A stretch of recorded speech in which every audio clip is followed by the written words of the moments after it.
Without further ado, let's bring him in here. America's favorite P1 listener, Mr. Marcus Serta.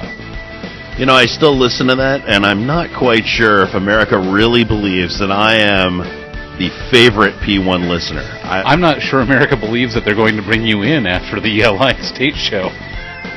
There are so many questions out there right now. Anyway, welcome to O'MearaCast. This week's show is obviously brought to you by the Mike O'Meara Show's Amazon. Amazon. The Mike O'Meara Show's Amazon page, where, of course, right now I'm sure everybody is shopping, getting all of their holiday shopping done. Because why would you want to go to a big box store and deal with the long lines, the madness, the craziness, and, of course, where can you get a better deal but on Amazon.com? Just go to the MikeO'MearaShow.com link and bookmark it and use it because it's the best way you can support the show you love. All right, turning this down. Look at that. Oh, that is master. That is mastering the control right there.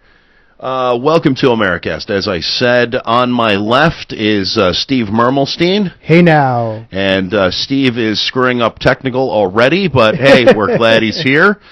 Jason Code sitting in this week. Sir. So he's in studio. And on the O'MearaCast phone line, Stacy Pelagic. Hi, Stacy. Hello, everybody. Stacy, every time you're on my show, you always say hello to another P1 listener. Would you like to send out a special hello? I would. And the last time you edited it out, and I really don't appreciate that. Did I really? I'm sorry. Yes. I promise yes, I'll leave it in this time. So, guys, silence. Let Stacy have her moment. I like how you created an edit point. I would like to say hello to Diana Barrett, my other P1 bestie, and I love her. All right. Well, hi, Diana. Hi, Stacy. Welcome to the show. And, Stacy, we've spoken a little bit over the last, I've been on doing O'MearaCast now for about a year and a half, it feels like. Mm-hmm. And Stacy was, of course, my first guest. And Stacy has... Yeah, don't listen to that show. Stacy, if you don't mind, I want to ask you about the big change in your life. You guys, according to your husband, you've started loafing around. Yes, we're making a lot of dough in the bread business now. You guys really have taken hold of it. You have taken a chance, taken a risk, and started your own little business, which is... I'll tell you, doing it myself, scary. I'm really proud of you, but it sounds like you guys are either having fun or it's doing very well for you, or both. It's a lot of fun. I don't think John's having any fun yet, but he will, I'm sure. But he works 3 in the morning until whatever time in the day he's finished. Sometimes it's 9 o'clock at night. It just depends on when bread stops, but it will be fun soon. It's scary. We quit all but one of our jobs, which is my job at the big box, and then we have the bread thing. So it was a big leap. No, and I can only imagine, and especially in trying times, even though some would say we're out of the recession, some would say it really hasn't changed very much. No, it hasn't. But you guys are really taking control of your destiny and moving forward, so I'm very proud of you. Congratulations on that. Thank you. Thank you very much. So we're in the holiday season, and as I said during the promo for using the Amazon link at MikeO'MearaShow.com, go into the big box store. You work at a big box store, and just for safety's sake, we won't mention their name, but thank you. Tell me about right now. What is it like working at the big box store this time of year? I look down my line. I'm a cashier. I look down my line, and I see a lot of angry faces, screaming kids and carts full of, toys and things like that. It's very hectic right now. I'm on the front line of all of that, being a cashier, so it's just really busy. Really, really busy. Where do you think all the holiday cheer is? Where do you think all the anger comes from? Is it just fighting people in the store? No, I think it's from mismanagement on the store level, and the main complaint we always hear is there's never enough lines open, there's never enough cashiers, it's from having to wait in line, really. Shopping is fun, and, you get to buy things that people are going to enjoy, but then when it comes to time to pay for them and you have to wait in line for 15, 30 minutes, it's not any fun anymore. So tonight you're working, and we're recording on Saturday. How many lines do you think will be open while you're there? I go in at 6 o'clock, so probably, maybe because it's Saturday, probably 12 to 15 of 31 in my store. Oh, my God. There are 31 lines in your store, and they're only going to have 12 open during the holidays? Yeah, probably. And occasionally, insane. if it gets too bad, they'll call managers and other people to the front to ring, but they only stay up there until the lines go down a little bit, and then they run away as fast as they can. Oh, this is crazy. Well, then we have to release where she works. She works at Wegmans. Weggers. She works at the 5 and Dime. Just kidding. Anyway, but, well, good luck tonight with dealing with all that holiday craziness. I know for myself, I'm doing all my shopping online. I don't want to even deal with it. Here in Vermont, where we live locally, the guys can totally understand this. They've put all the big box stores in a 1 mile radius. I mean, they're all lumped together. They're not spread out. So once you enter that dimension of big box store hell, it's almost impossible to get in, let alone get back out again. It's crazy. So I'm avoiding it at all costs, and I'm using my link at MikeO'MearaShow.com. This week, well, thank you. Thank you very much. This week, big week on More Broadcasting, as we had the beginning of It's Mickey on More Broadcasting. You can go to itsmickey.com. You can check out the show. It'll take you right to the page within MikeO'MearaShow.com, and you can check it out.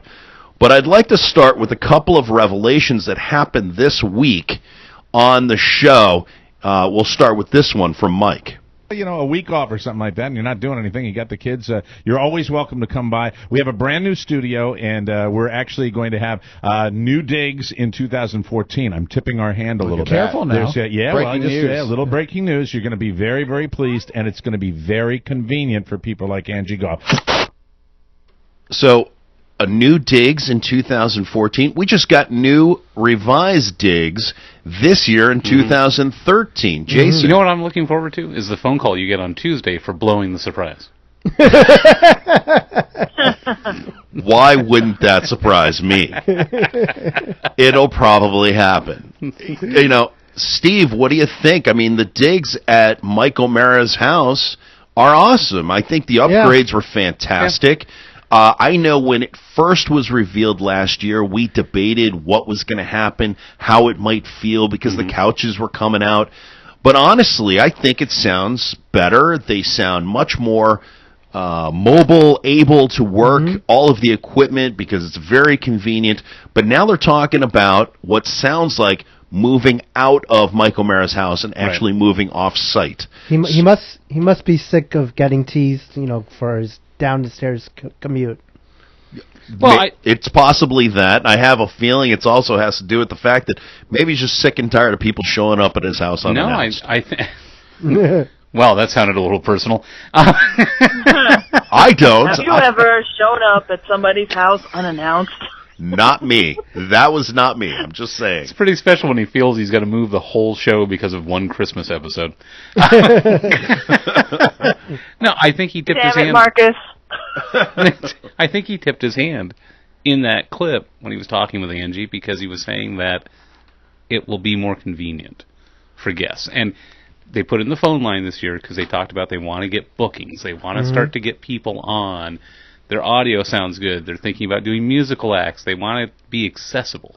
So something tells me they're moving closer to the hub of activity.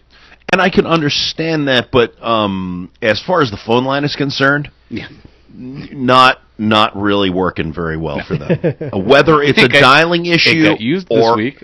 It did get used this week, but whether it's a dialing issue or a sound issue, there always seems to be an issue. Stacy, I'd like to hear your thoughts about them moving out of Mike O'Meara's house.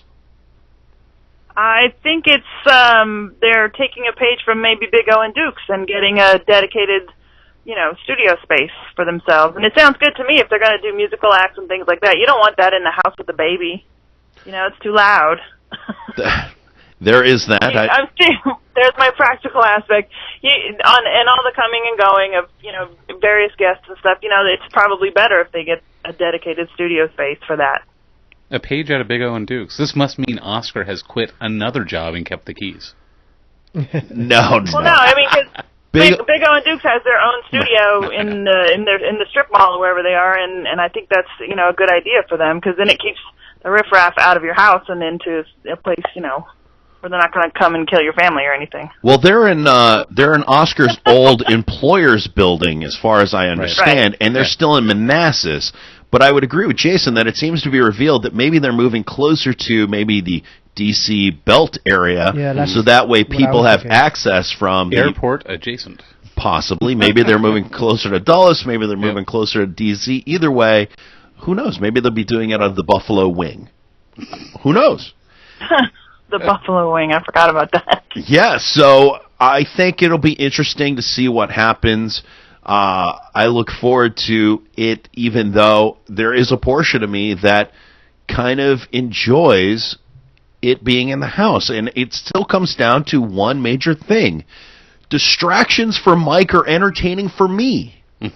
Whether it's Mike's phone going off, whether it's somebody knocking on the door, whether it's the dog barking in the kitchen, it makes me laugh. If they move into a studio space somewhere else, the only thing we're going to have is Mike O'Meara's phone. Yes. Well, that should be sufficient. And it will happen daily, as it always does.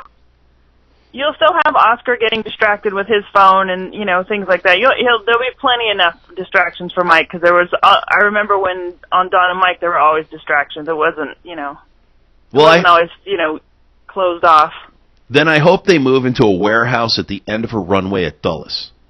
Because then every 2.5 minutes they'll be distracted by the 747 landing on top of them. You can't hear it at home, but I can hear it, and it's driving me crazy, Rob. Exactly. Another thing that got brought up this week in relationship to a conversation they were talking about the weather. So they all conjure, they all lie, and I guess the moral of the story is, I'm not going to buy into it, and you're all on your own. The next time we get one, just get here. Make it here. Make it here. I always figured we'd get here. Show tapes at 10:30. Yeah. We tape at 10:30. Perfect. I don't care if it's Armageddon. No, I do it again. The morning show was fun, though. It was fun to come in during. You had a whole day to do things. It was fun, and you know what? Maybe we could examine earlier start times in the next year. Yeah. Now, that wasn't a foregone conclusion. That was just thrown out there as a possibility. Now, Stacy, you're in Indiana. You're actually still on East Coast time, right? Yes. So really, it's not going to throw you off any. Really, the people, if they move to an earlier time, that it's probably going to, and I'll put in quotations, hurt the most, are those people on the West Coast who probably enjoy listening live as they're getting ready for work in the morning. Yeah. Honestly, I don't even listen live because I don't have time. So, it doesn't bother me at all. I always just download when I know it's up. And most people do. I mean, most people don't listen live. Most people listen to it after the fact. But the one thing I like about consulting is that I can listen live now more often, which I definitely do enjoy. Jason, it's not going to throw your day off because you're not listening live. Steve hasn't even woken up yet, so it's not going to bother him at all. Mm-hmm. So then let's get to the weather issue, which was a major concern for the guys this week. That's one of the reasons why they went in early. They were complaining about the weathermen. Tell me about the weather people in Indiana that you deal with, Stacy, because here in Burlington, I think the consensus will be the same. They're pretty good, I think, in general. But, Stacy, tell me about the people in Indiana. They're good here, too, because we're used to having snowstorms and just, weather events in general. So, I mean, what they predicted for our area is actually what happened. I can't complain. And when 6 inches of snow falls in your neck of the woods, can you drive still? Can you get out of the house? Are you able to leave? I don't. I mean, I'm originally from South Carolina, so I don't even like to go out of the house when it's like this. But my husband takes care of all that for me. He'll drive me wherever I want to go if I need to. Yeah. But they're really good. They have plows and salt trucks and all that here, so, it's not, after, the first few hours, it's not a big deal because they've usually got it plowed and salted. Jason, if you get 6 inches of snow, are you able to get out of the house? Yeah. That is the level of excitement you're going to hear from a Vermonter, because honestly, 6 inches is nothing. It is, it's dusting. It's a dusting. I can get out, but I can't get back home because I have to go up a pretty steep hill. And if it's not cleared, you're not getting up. Oh, you live in that portion of Colchester that there's like nothing but hills to get up into that portion? Exactly. Well, yeah, I got stuck there 2 weeks ago on that icy hill. I don't know if you were here for it, but back in 93, Okay. I think we got a really heavy snowfall on a Saturday night. In fact, it was El Nino. It was during that period. Chris Farley did a whole sketch as El Nino bringing winter in on Saturday Night Live that night, which would have been funnier if I wasn't outside every few hours digging my father's truck out while he was trying to plow to stay ahead of it. The real story was in the morning when, at the end of the drive, after the city plow had gone through and cleared out the roads, we had to shovel to get my father's F-150 with the 8-foot steel blade on it through the driveway to clear it. At the end of the driveway where the city plow had gone through, the snow was roughly 5 feet high. Yeah. So 6 inches, not an issue. Well, remember, what was it, 6-7 years ago now, when on Valentine's Day we got 4 to 5 feet. Do I remember? I was stuck in a hospital for 21 hours. Yeah, it was 48 hours and 5 feet of snow. It was insane. That was the only time where snow was really a major inconvenience, because around here typically they know how to deal with it. When one flake falls, there are plows on the road, they're icing, they're salting the roads, they're taking care of it. It's not a big deal. We get a fast snowfall, it may inconvenience us for a couple of hours, but it's pretty clean, the roads are pretty dry by the time we get out there because it's taken care of. We know how to deal with it. Down in D.C., obviously, they're in that zone of it is sleeting, it is raining here, and 5 feet to the left it's snowing, because they're on that weird line. Right. And so I get it. I'm sure, and it's a very funny bit to hear about non-committal, but in that particular area, I can only imagine being a weatherman would have to be the biggest pain in the ass, because you really don't know, because it could shift ever so slightly, and it would change significantly for a lot of people. So you have to side on the worst case scenario. But then again, you're also dealing with Washington, D.C. Whether you're talking politics or snow, it's always worst case scenario. Yeah, but D.C.'s famous for terrible weathermen. Many radio acts have gotten a lot. Name one. The weathermen? Yeah. Or the acts that have gotten material. Kornheiser has spent years bashing weather down there and saying the simple solution is just to hire a chimp. Because it's in the worst case scenario, you're not going to be angry if the chimp got it wrong. Or a dartboard. And if the chimp got it right, he's doing better than the forecasters. I agree. And I think it's just a matter of geography. I think if they want to feel better about the weather people, they need to move just a bit further south and a bit further north. Here's where, and we can go back to the original clip that I played when they're talking about new digs. If they move the studio to Leesburg, okay, Manassas to Leesburg, if I remember correctly, is maybe a half hour, 45 minutes. That could be significant between whether or not there's snow or whether or not there's rain. It could make Mike will never do that commute. Why do you say that? I think it's too long for him. I think it's the perfect opportunity. You move up to Leesburg, you bring the snow thrower, and you finally get to use it. I think what he ends up doing is he duct tapes the snow thrower to the front of his car, and then he just makes his way to the studio. That's what'll happen.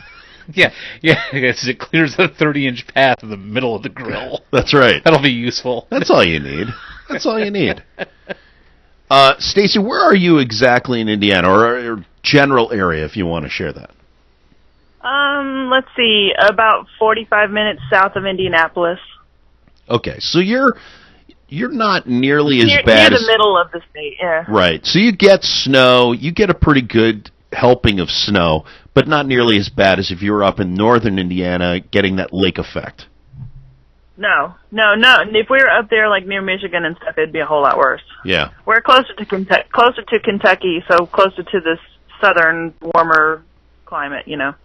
Just on a side note, by the way, with all the snow happening over the last week, the best though, that Detroit game last Sunday was the best. That's what I love about snow, is when I can watch a football game where the guys are playing in 6 inches worth of snow.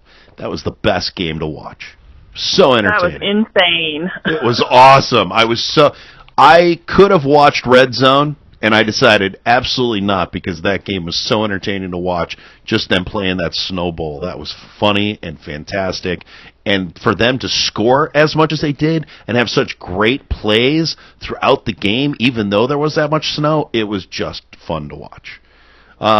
Let's talk about Mickey. This week, It's Mickey launched on the More Broadcasting Network. Here's Mickey. All part here of the big More Broadcasting Network, which I'm so excited about.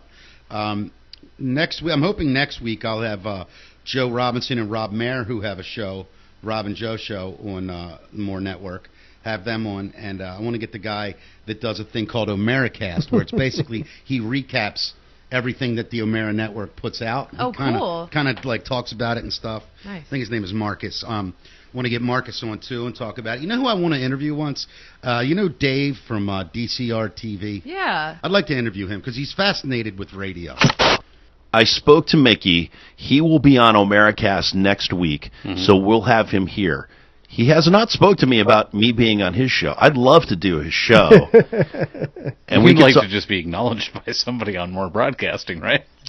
I'd like somebody just to call me up and say hello. And not misstyle. Yeah, exactly.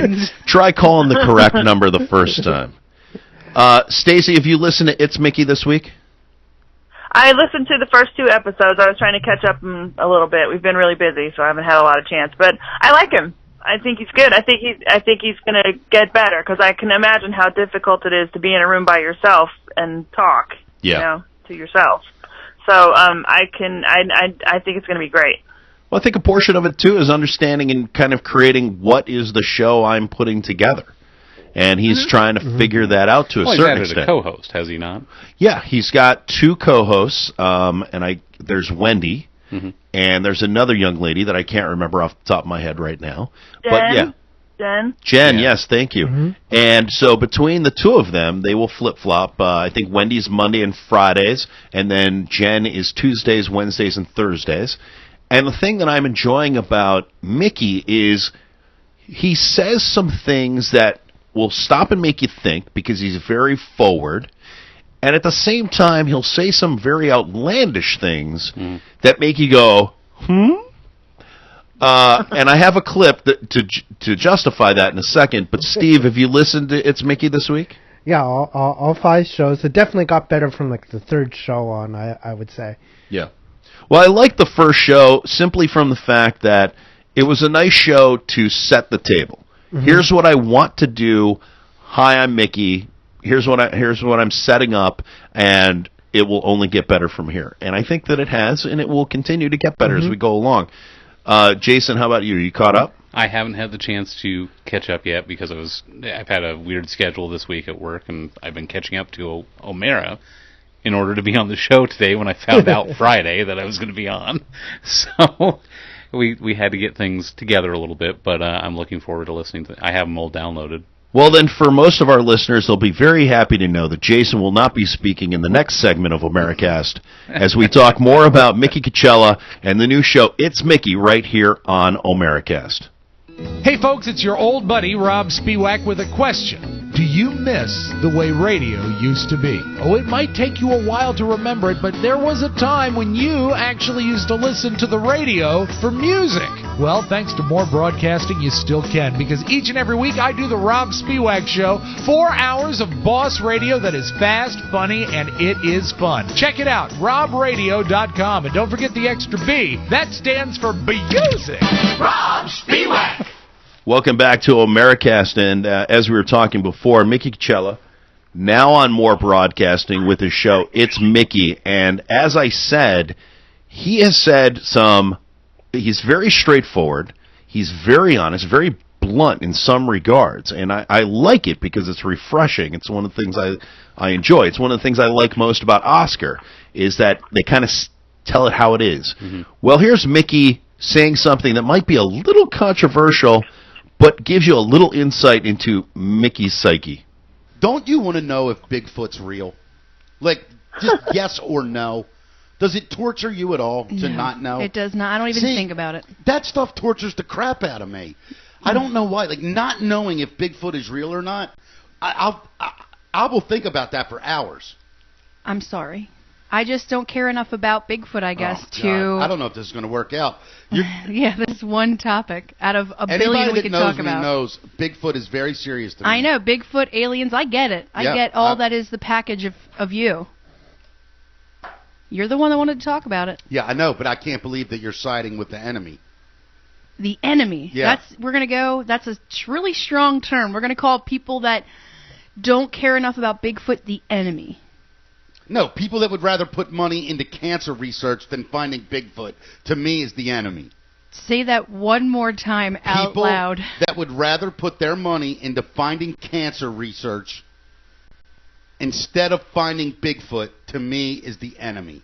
It's Mickey.com, everyone. Feel free to leave your comments. It's Mickey.com. Leave your comments underneath today's show. I challenge anybody out there to give me one good reason why we should not find whether or not Bigfoot's real. Because my 10 reasons were not good enough, people out there. Okay, now you have to take into account that is a short clip, and there's more to that statement that he made. Way to pull that out of context, then.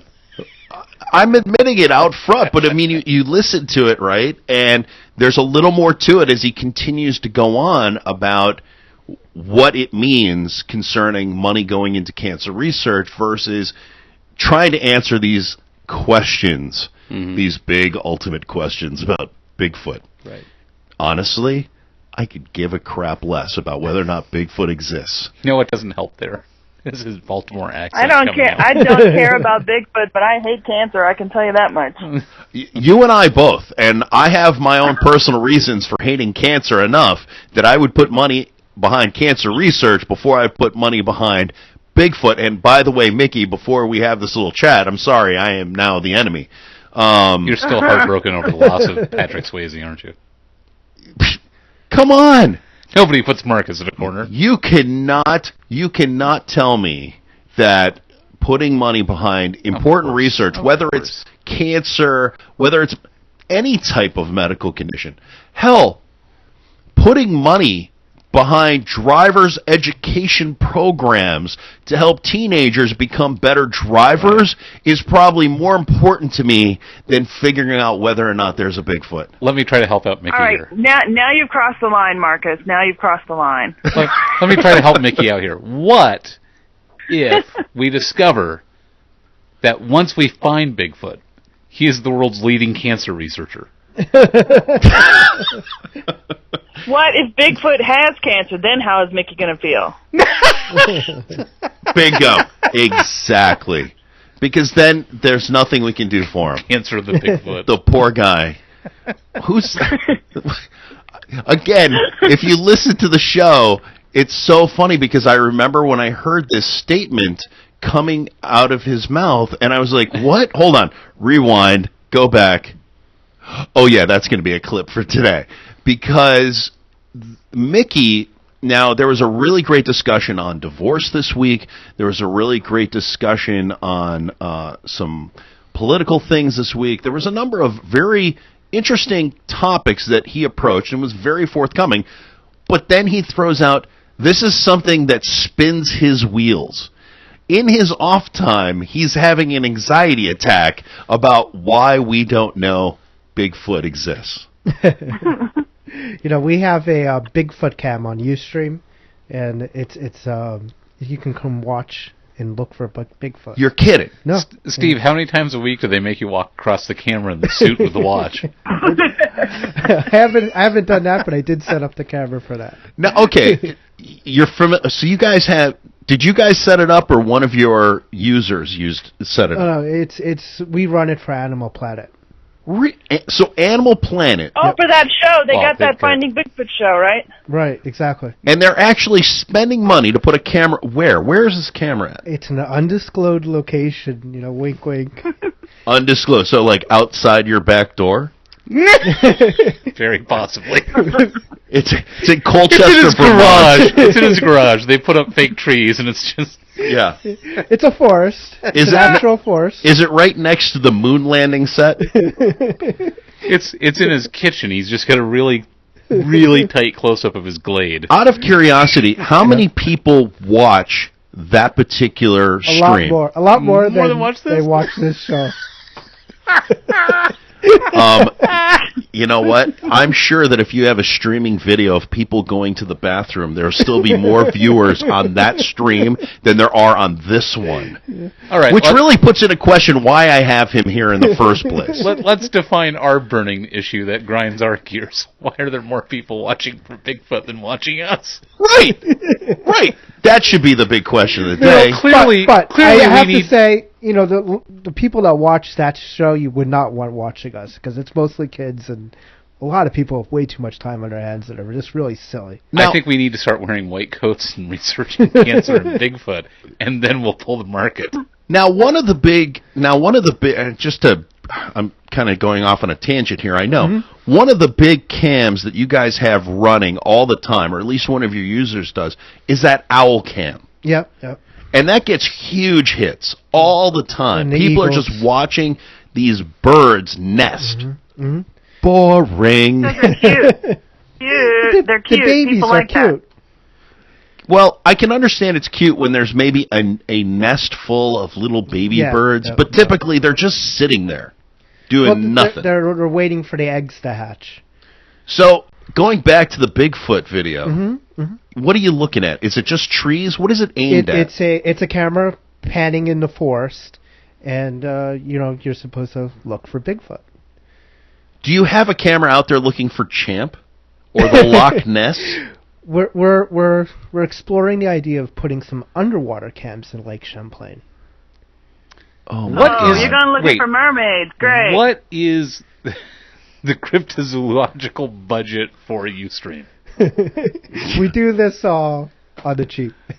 Do it all on the cheap, in coordination with people like Animal Planet, Discovery Channel. You know what you and I need to do? By the way, Ustream stock is diving at the moment. We need to film an episode of this at his place so we can reveal where the Champ camera's dunked in the back of the toilet. The Bigfoot camera's over in the corner. Oh my God! The owls are actually carefully used hand puppets. Now, Stacy, you don't listen to TMOS live that often. Have you watched TMOS on Ustream? I have in the past, not lately though. Okay. Do you enjoy the Ustream experience? I do, to an extent. I don't. Usually, I click it up to full screen and just watch the show. I don't participate in the chat room. Is there a reason for that? I'm bringing up controversy now. No, I'm not going to go into that. No, I mean, I have a lot of friends that do participate in the chat room, but I'm not getting into all that. I just don't enjoy it as much with the chat. Okay. Because there's a lot of Oscar hate, and I love Oscar. All right. Well, I tried to squeeze a little controversy out of it, but I'm not going there because I'm friends with most of those people, and I don't want to ruin that. All right. One other thing that Mickey said that he was going to make as a regular part of his show was news. He was going to do a news segment. It's kind of like Bigfoot news that's fit to cover. That's right. And he's doing it. No, real news. Real news. It's real news. It is real news. It's more important than cancer curing. Mickey's doing real news, kind of, I would say, almost SNL style. Here's Mickey and a news story this week. Well, actually, I believe it's... This is, of course, my brain goes blank as soon as I try to pull her name out of it. Oh, this is Wendy reading a news report that Mickey chimes in on. Michigan lawmakers passed a controversial measure on Wednesday that will ban all insurance plans in the state from covering abortion unless the woman's life is in danger. The law, which takes effect in March, will force women and employers to purchase a separate abortion rider if they would like the procedure covered, even in cases of rape and incest. Michigan said in its defense, it's Michigan, it's cold. Who can rape in this weather?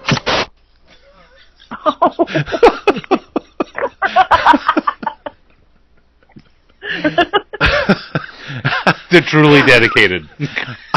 Oh, This he is about taking a stand, isn't he?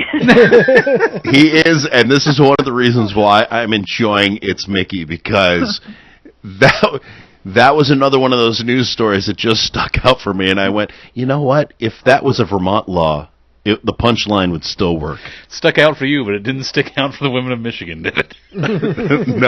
No. He's still building his audience, though. I don't know how many in Michigan are actually listening. We'll see. But I think that with the show, I'm really encouraged by what he's at least started with and how he's building it. Right now, this week, it's really about getting to know Mickey. It's about getting to know his co-anchors, his co-stars, whatever you want to call them. And we'll see. We'll see what happens, but I'm encouraged so far. I really want to listen to him expand on that. I really do. I want to hear it as on Michigan or the Bigfoot. I want Michigan. I want to hear it as a stage routine, like the difficulty of being the workaday rapist, where you're like, look, you're an attractive woman. If you could just step into the lobby for a moment where it's a little warmer.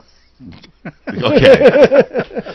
Leave the humor to the professional, shall we? And by the way, could you imagine if you wanted to go down that particular line, be the everyday rapist in D.C. where you're trying to follow the weathermen and they're totally screwing you up? Like, oh my God, it's gonna snow today. It's gonna be cold. And then, so you call your day off. You take a day off, you know? I can't get out there. It's too cold. Then it's hot and balmy, and you're like, I could have raped 4 chicks today, man. Exactly. Exactly. You'd be so pissed off at the weatherman. Just saying, it's about where you live, man. It's about where you live. All right, this week, we also had some more tales of woe from Mike. Going back to TMOS, Mike has had a few troubles, and the weatherman really caused some hassle. And believe me, I get it. From this particular aspect, I get it because this is very personal. It was his trip to go see his mama, and because of the weather, and this isn't just the weatherman. This is about really safety. He's in a different place because he's got a young child, but it was a tale of woe in how he tried to resolve canceling the reservation. Maybe, look, you know what? We talked about my patience yesterday on the show.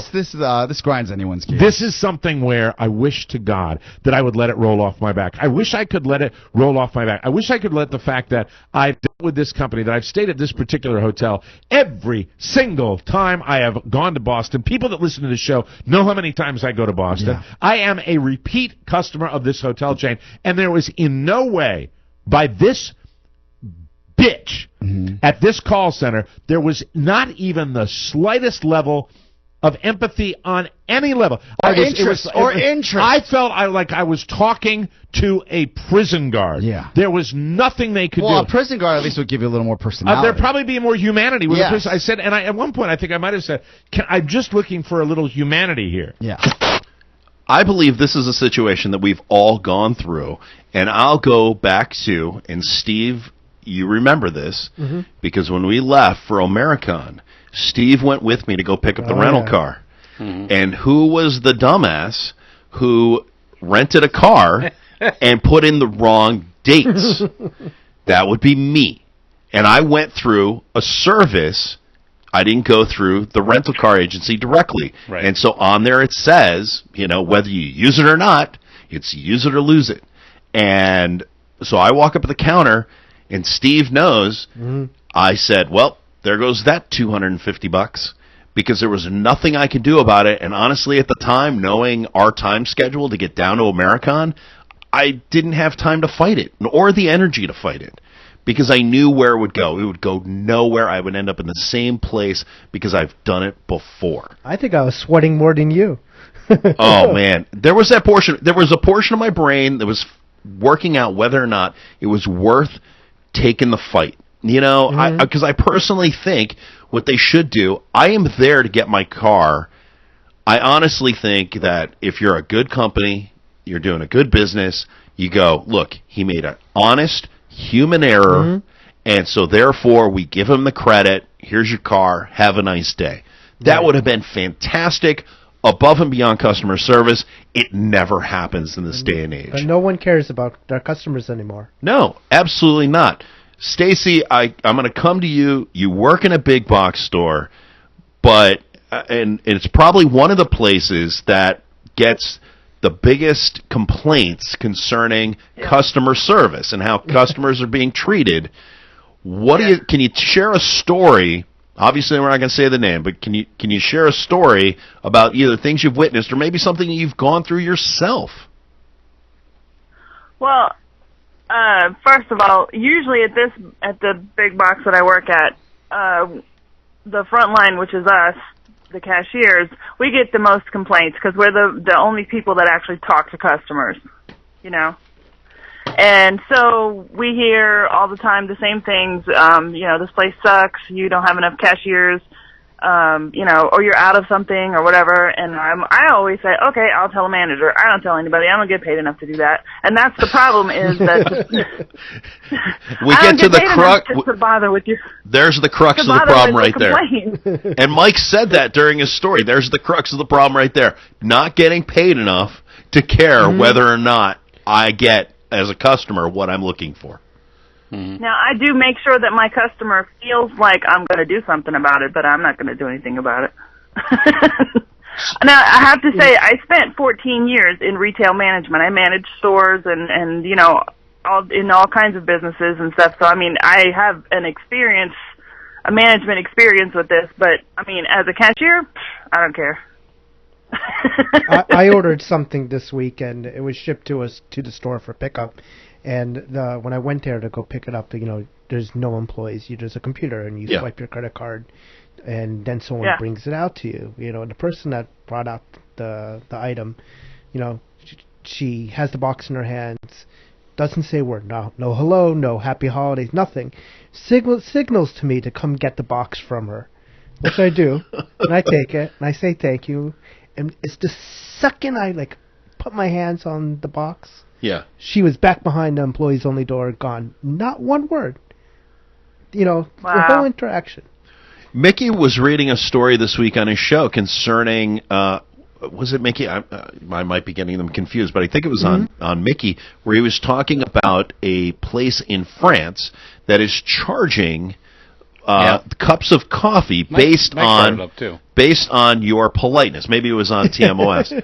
Again, right now I'm trying to keep up with so many shows. Right. My brain is just fried. But it was brought up that if you said, I want a cup of coffee, you're paying like $10. If you said, I want a cup of coffee, please, it's like $6. But if I said, hello, I would like a cup of coffee, please, then you get it for like $1.99. Well, it's in France, so they're making $10 a cup every single cup of coffee. Absolutely. What I want to know is, does the staff have to pay the clientele if the staff is rude, which is what the French are most famous for in their restaurants. Right, exactly. Yeah, I don't know.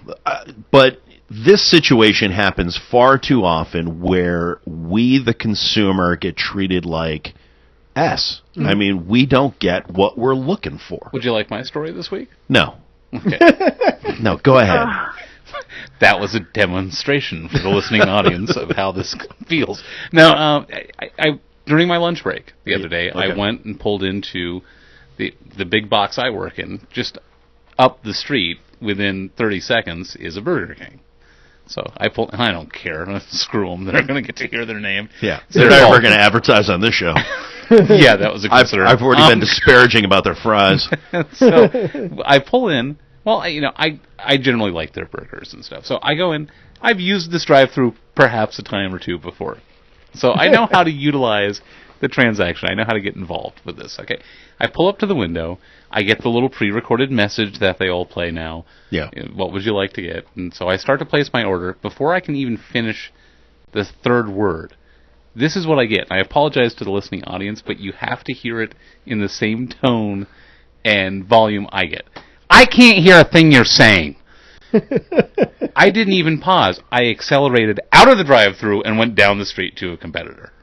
Because that's just... I don't want food from a person who's going to talk to me like that. Because it's the same person who's going to spit on it or worse. Absolutely. Like, as I'm driving away, I want to say little thing. You know, the thoughts are running through your head of, like, you want to yell back, well, I don't know what to tell you, bitch, because I'm yelling into the clown face. So, might be you. You might want to dig the wax out of your ears first. Perhaps we can get a non-hearing impaired employee over to work the drive-through. And does it get worse during the holidays, Stacy? Oh, definitely. Yes. Yes, it does, because they hire people that make even less than me temporarily, and if you're making less than I make, which is nothing, and then your job's only going to last 2 or 3 months, then why should you care at all? So it gets worse during the holidays for sure. Well, I'll take it a step further. Stacy, you are a very young lady, but there are people I'm sure they're hiring that are younger than you, and there are people there that are older than you. What is the difference in those generations? The younger people definitely are so apathetic to every customer that comes through their line. The older people are very nice and very polite, but they're so slow. It's one of the reasons why you need more lines open. I agree. This is the problem, though, is that the companies don't want to spend any money to make money, and that's what you have to do. It's like the old saying is you have to break a few eggs to make a cake. Yeah. You have to spend money to make money, and they don't want to do that. I think a big part of it is a lot of these box stores, the managers get bonuses based on how much that store earns. So they're incentivized to not have more staff and more registers. I can tell you precisely the problem having worked in retail for 15 years of my life and being back into it and seeing the same thing over and over again. Welcome back. And by the way, it's this way in healthcare too. Healthcare is the same way. The problem you're dealing with in these companies is that the individuals that get promoted are people who do their jobs well. And sometimes the choice is made for someone who's capable of teaching other people how to run a business or have a real innate understanding of it. But 9 times out of 10, it's the guy who stocks the shelves really well. Yeah. Who does what he's told and does it quickly and half the time doesn't even care about customer service because it's more important to get the product on the shelf so it can sell. And then that person gets promoted. And that person has no business training, no acumen for understanding the business model. And the thing they get preached over and over again by the managers above them, who were also promoted in similar fashion, is the only thing you can't control how many customers come into your store and buy. The only thing you can control is your overhead. So send your people home if you aren't making budget. Which, by the way, if you understand business, you're not going to make your sales plan if you send your sales staff home. It's not going to happen. You are guaranteeing failure on your sales plan. And we had it in the old big box I worked for. One of the stores in the district was blowing their sales numbers out of the water. They were also blowing their budget out of the water. They were so far over hours it was laughable. But what was happening was the other stores in the district were being told to cut hours for that store because it was selling so much product, they weren't going to mess with it. And our managers were not bright enough to go, maybe we should do that instead of cutting our hours and sending people home and missing sales plan. It's... God, I don't know. It's people. It's human nature. It is. It is. It's human nature, and unfortunately, it's never going to get better because I only think that as stores consolidate more and more into big boxes, and you're either going to have 2 choices. You're either going to give up on big boxes altogether, and you're going to do everything online. I'm 90% of the way there. I'm almost there as well. 95. The only thing that I need to go to possibly a big box store anymore might be hardware because of the fact of the size of it. I don't want to deal with the shipping nightmare of it. I was not surprised at all. What about your groceries, though? Because that's the only reason why I shop in my big boxes, because they have the lowest prices on groceries. When Amazon... See, and I'm a homemaker. I can't get milk and eggs. Like, if I run out of milk today, Amazon's not going to bring me milk today. You see what I'm saying? No, there are companies that do get this stuff. I agree, and it all depends on where you live. There are companies that do that in a lot of major cities. They don't do that here in Vermont either. But there are no money to be made off. But there are companies here in Vermont that we could actually utilize in order to get a lot of different things. Schwans.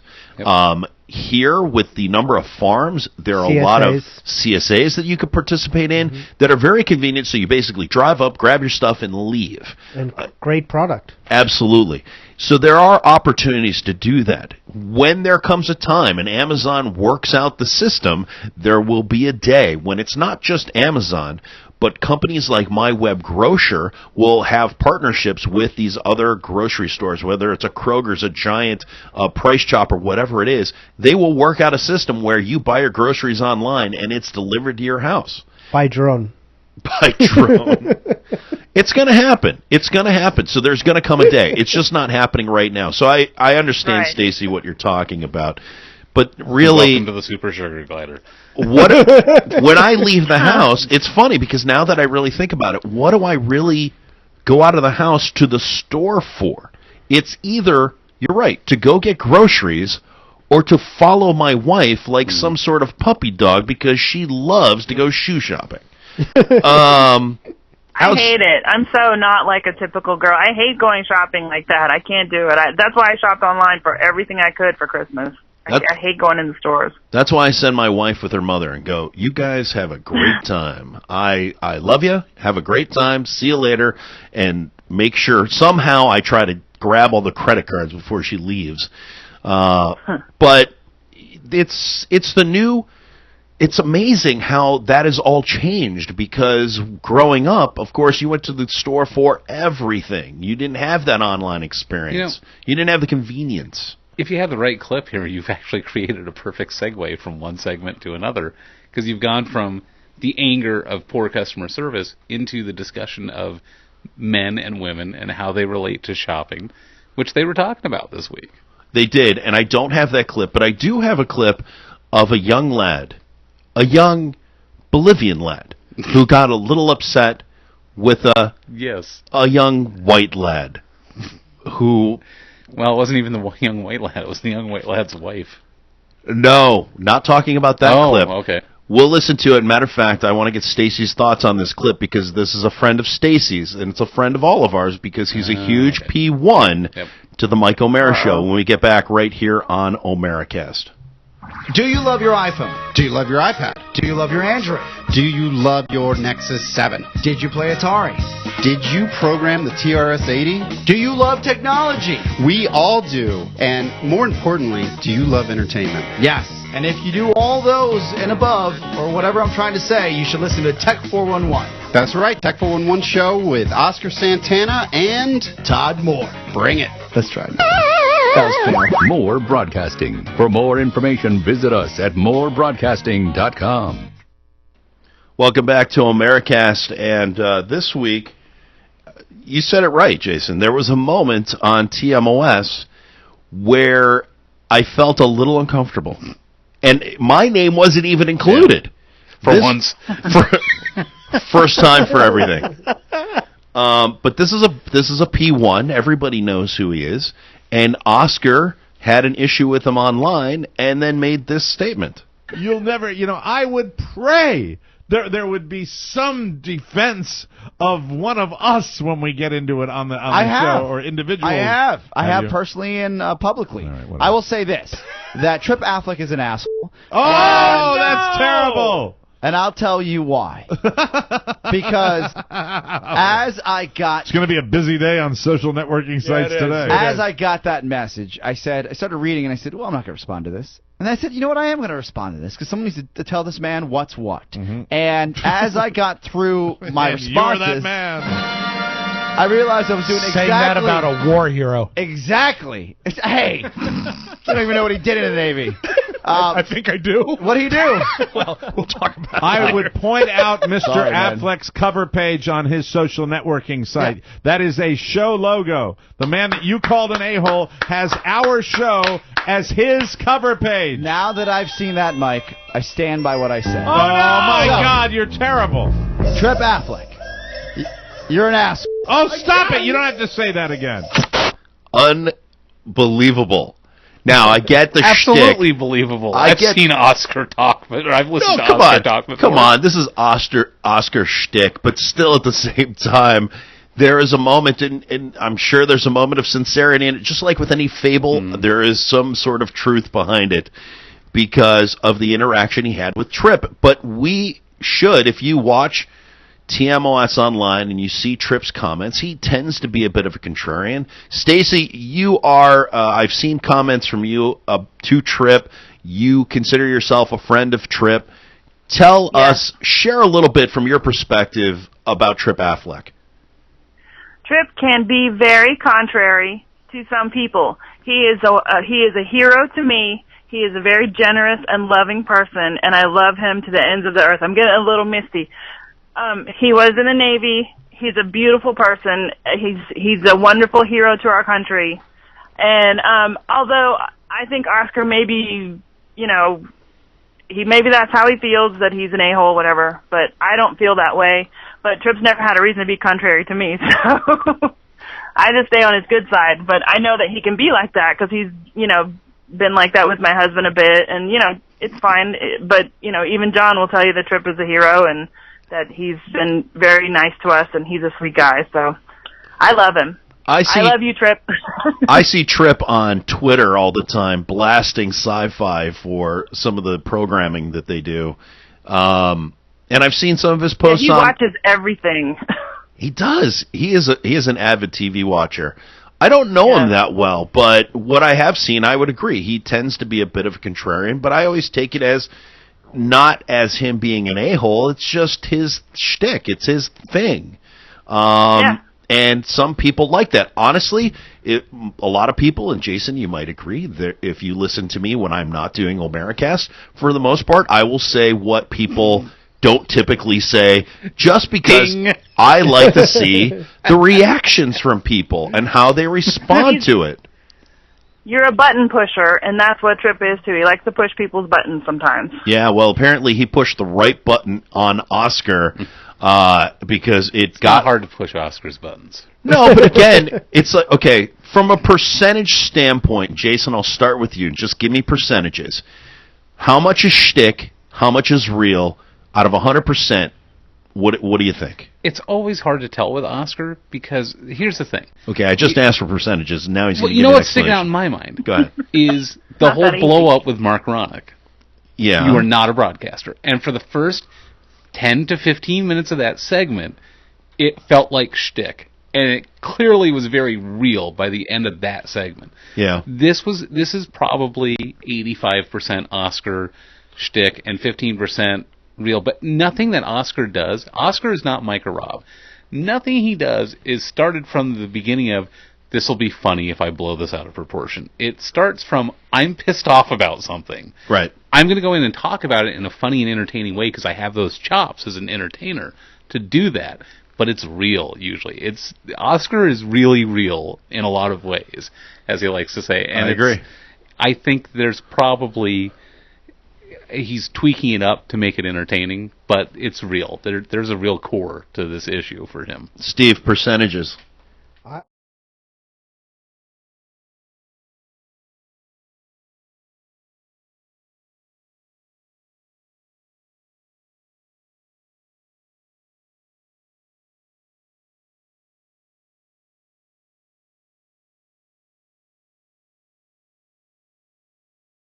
See? From a woman's mouth. She agrees. The occasional backhand talking to keeps him right in line. Steve, you're just projecting the Jewish sense of humor.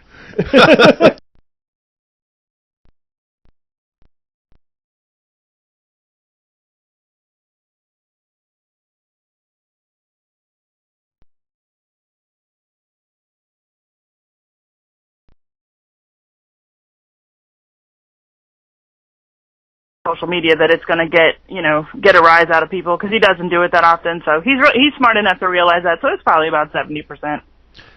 I was looking on Facebook. I did not see the Facebook blow up that I was expecting. Did anybody witness that? Stacy, you follow Facebook pretty closely. No, I didn't see it at all, and I'm not sure, but it may have been removed. Maybe he took it down. I'm not sure. Okay. Well, maybe they put out their own fire in that particular way. But anyway, I just thought for a moment there, I was shocked and surprised. Oscar was telling, hey, I get the story, and occasionally I understand why you would get fired up with a listener. I have had moments, even with my own show, where I have had people try to interact with me on O'MearaCast, and I have ignored most of it, and then I've had a couple of moments where I have gotten into it and then regretted every moment of it. Because it is so ever so taxing, because it's like trying to convince a Republican to become a Democrat. It's just impossible. It's not going to happen. They have their belief. They have, for whatever reason, real or imagined, it's there, and it's never going to change. But caught me off guard for a minute, had to re-listen to it, and went, okay, I think that this is probably 90% shtick. And there was just a moment there, a real moment for Oscar, where he's like, he felt jabbed, and he felt jabbed in the wrong way, and I get it.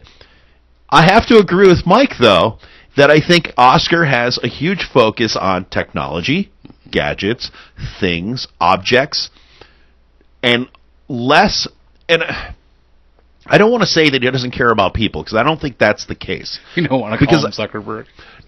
No. I don't think that Oscar is that way. I think that Oscar does, but Oscar thinks that people take care of themselves. So for him, his focus is on his immediate surroundings. So it's his family, it's Shannon, it's himself, and then it's his toys. And whether it's a Tesla or the iPad or it's his new phone, whatever it may be, those are his focuses in his life. And so those are the things he's going to talk about. And I don't see that as being a shortcoming on Oscar in any way, shape, or form.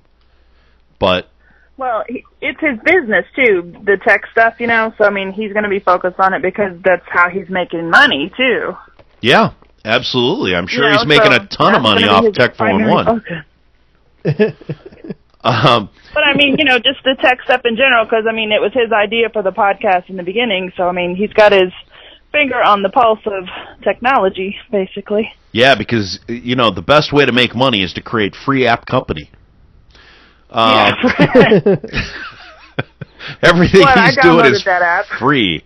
Well, it's his Bolivian work ethic, you know. You work really, really hard, and eventually it pays off. He wants to create a bit of a socialist company. It's like, we're going to give and give and give to all the people so they can have and, you know, never want for anything. No, it's going to be a clever goal, which is free apps and then charge to fix the bugs. Well, can we talk about something? Microsoft model. If you guys don't mind, because we have a short period of time left with Stacy, and I want to make sure I get this last, even more controversial topic in that Oscar brought up on the show. And you guys are my in-house experts on this. Stacy, I don't know about you, but this is a topic that the boys here can definitely get behind, and I think we're going to have a strong debate, and this, of course, has to do with ice cream. And that is what I am sorry, Baskin Robbins. Loud on number 6. No! Oh, it's Baskin Oscar's Robbins. favorite cheat is Jamocha almond fudge. Yeah. Baskin Robbins. Remember when that wrestler banged my ex-girlfriend, and I came here with a pint of Jamocha almond fudge? It was a quart. I know. I hate to break your heart. Quart? It was a quart. Oh!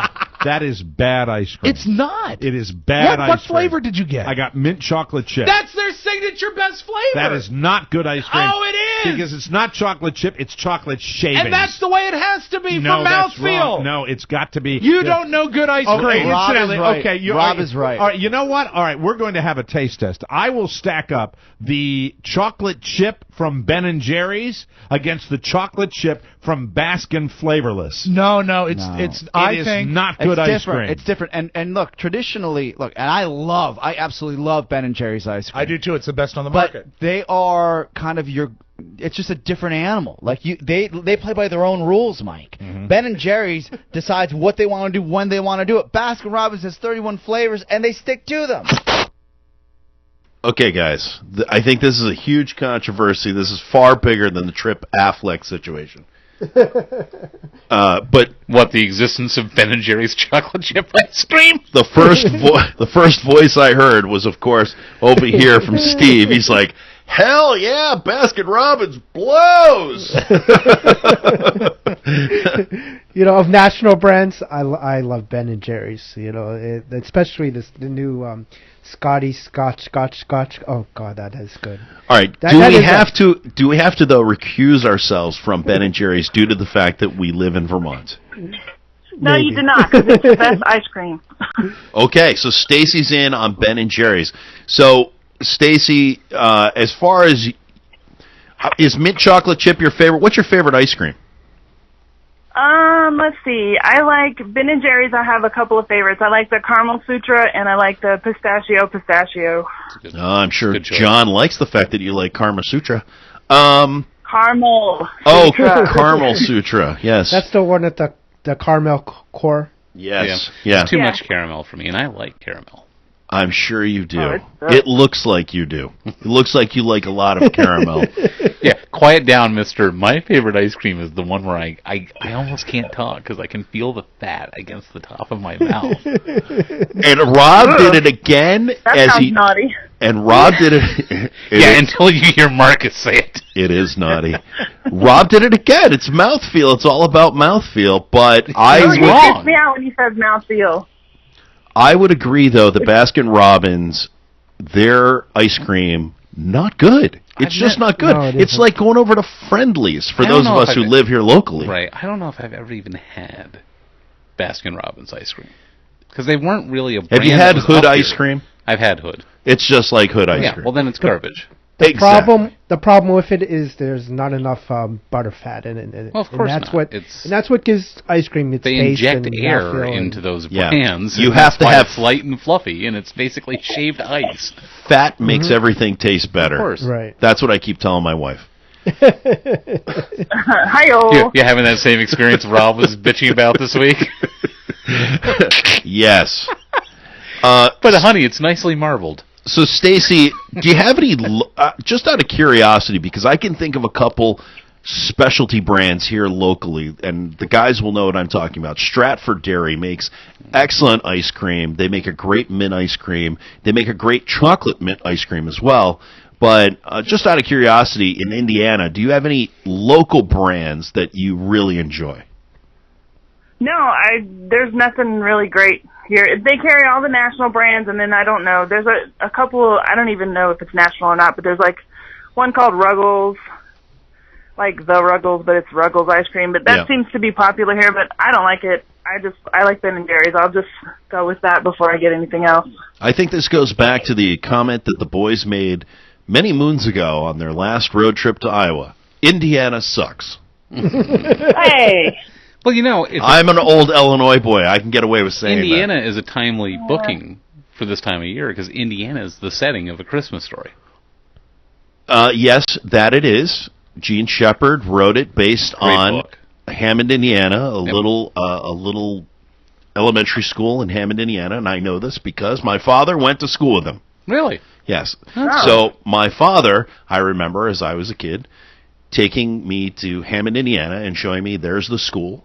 And so, therefore, there is the flagpole, and there is, and he knew who these people were. So the Bumpuses were real people in all of these things. So I kind of got a lot of that backstory about who these people were, even in their characterization in the story. Mm-hmm. And it's one of the reasons why I do love that movie so much. Isn't Indiana like the place for popcorn?